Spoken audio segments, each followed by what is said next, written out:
Hey guys, what's up? It's Charlie here, and today we're going to be looking at 10 tricks to embarrass your teachers. So we all hate those teachers who think they know everything, but here's a few ways to embarrass them with these awesome tricks. And if you guys don't go to school anymore, then don't worry, because you can still blow your friends' minds with these amazing tricks. So be sure to like the video and subscribe, and comment "I subscribed" and I will reply.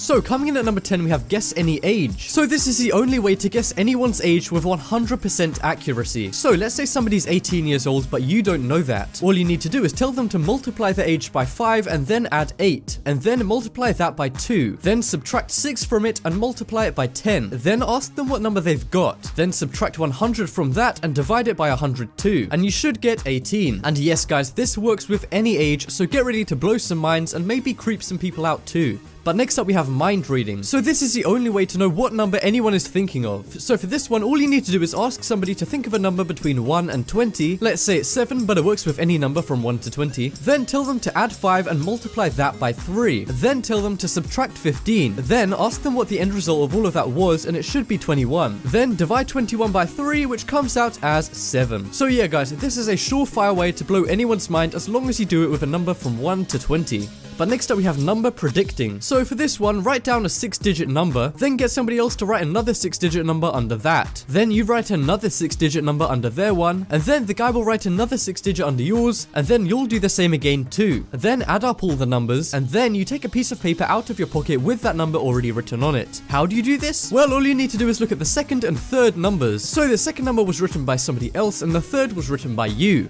And when you're doing this trick, what you need to do is make sure that the 6-digit number you put under theirs adds up to 999,999 when you add the third and second numbers together. And then you do the exact same thing with the last two numbers. And that means that the last four numbers will add up to 999,000 multiplied by 2, which is 1,099,998. So all you need to do before the trick is choose a 6-digit number that's bigger than 1,999,998, add that to 1,900,998, and then write it on a piece of paper. And then get ready to make people's brains melt. So next up we have 2 plus 2 equals 5. So this seems impossible at first, but it's really just a trick. So let's take an assumption that minus 20 equals minus 20, and then let's rewrite that as 16 minus 36 equals 25 minus 45. Then we need to add 81 over 4 on both sides, and then rewrite the equation like this. Then here's where it gets complicated. Rewrite the equation using a minus b squared, and then get the square root of both sides, which would be this. Then cancel out 9 over 2 on each side, which gives us 4 equals 5, and because 4 is 2 plus 2, that proves that 2 plus 2 equals 5. And if you're totally lost at this point, the way we did the trick was that when we square rooted, we only considered the positive numbers and not the negative numbers. But you can actually do that, so it still makes sense. So yeah, this is bound to fool almost every teacher unless they're really, really good at maths. So next up we have use shoes to work out ages. So I'm sure you guys all know that you can tell a lot about a person from their shoes.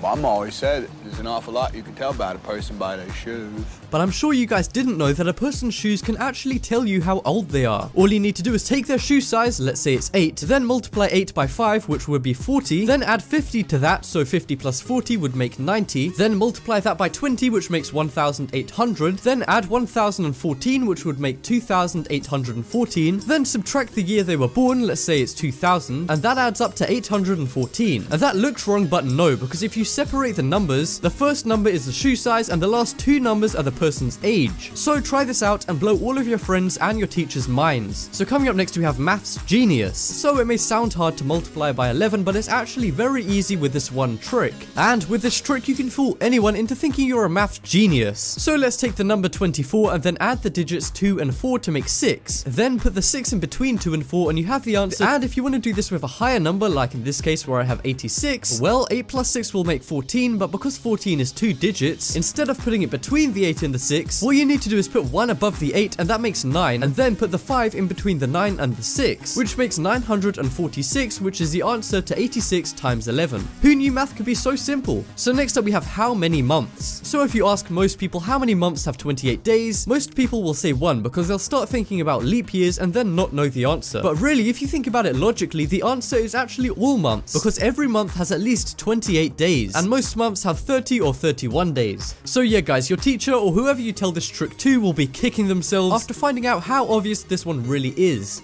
And next up we have what am I? So this is a really hard riddle that even the smartest people won't get. And it goes like this. I am something. I'm the beginning of the end. I'm the end of time and space. I'm essential to creation and I surround every single place. And the answer isn't actually anything highbrow. It's actually the letter E. And that's because E is at the beginning of the word end, and it's also the last letter of the words time and space, and it's also essential to the word creation, otherwise it would be creation. And the beginning and end of the sentence every single place end in E, so it surrounds the sentence. So yeah guys, this is a really good trick to confuse people and make them look pretty dumb when they find out how simple the answer actually is. And next up we have square. So you might know that a squared number is a number times by itself. For example, 4 squared is 4 times 4, and that's not too hard, but one thing that most people can't do is square 2-digit numbers. But if you know this one cool trick, you can square 2-digit numbers pretty easily. So let's try and square 75. So take 75 and get the 7 from that, and then multiply that by 7 plus 1, which will be 8. Then put 25 at the end to get a 4-digit number. Then we get 5,625, which is the square of 75. So there you go guys, now you can square any 2-digit number ending in 5 very easily and make yourself look like a mathematical genius even if you're really not. And next up we have how many fish. So this is a trick that most people get wrong, and it's kind of like a riddle. So it says 10 fish are in a tank, 2 drown, 4 swim away, and 3 die. How many are left in the tank? And most people would say 1 because all of the others have either swam off or they're dead. But the actual answer is all 10 are still there, because the fish are in a tank so they can't swim away, and fish also can't drown so that wouldn't work, and if 3 of the fish died they'd float to the top of the tank so they'd still be in the tank even when they're dead. So yeah, this is bound to trick almost anyone because it's kind of like 3 tricks in one. And that just about wraps up this video. Check out the poll in the top right corner and you guys can vote for the coolest trick. But as always, thank you for watching, leave a like if you enjoyed, and if you haven't already, what are you waiting for? Subscribe.